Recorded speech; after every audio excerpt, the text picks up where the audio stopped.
काय हा तुम्ही सांगा. हा तुम्ही बॉक्सिंग पण करायचे, फोक डान्स पण करायचे, आणि त्यावेळेला माझं मिड डेला नाव आलेलं.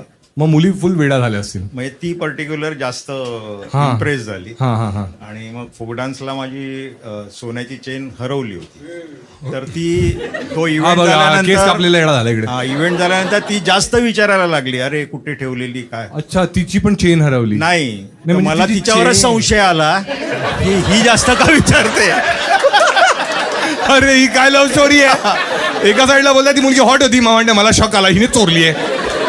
तुम्हाला वाटतं तिने ढापली आहे तुमची चेन. नाही नाही, म्हणजे ती सारखी फोन, त्यावेळेला मोबाईल नव्हते, हा पीसी वरनं करायची. फोन वगैरे करत आणि काय विचार मिळाली का, हा. आता तू काय करतोयस.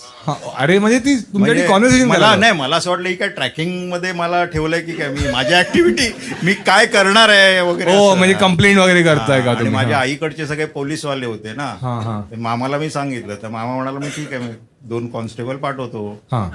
तर प्रिन्सिपलकडे ती खबर गेली. त्यांनी सांगितलं की तुम्ही परमिशन घेतली आहे का, तू कोणाला विचारून बोलवणार होतास. म्हणजे मला जरा झापलं. हा. पण ही गोष्ट त्या चोरापर्यंत पोहोचली. त्या चोराने आमच्या कॅन्टीनवाल्याकडे माझी चेन आणून दिली. की मला सापडली म्हणून. आणि मग कॅन्टीनवाल्याने मला सांगितलं की अरे तेरा वो सामान इधर आहे. नाही, त्याला माहित नव्हतं ना त्याच्यात तुमचं काय सामान होतं. काय आहे ते. हा.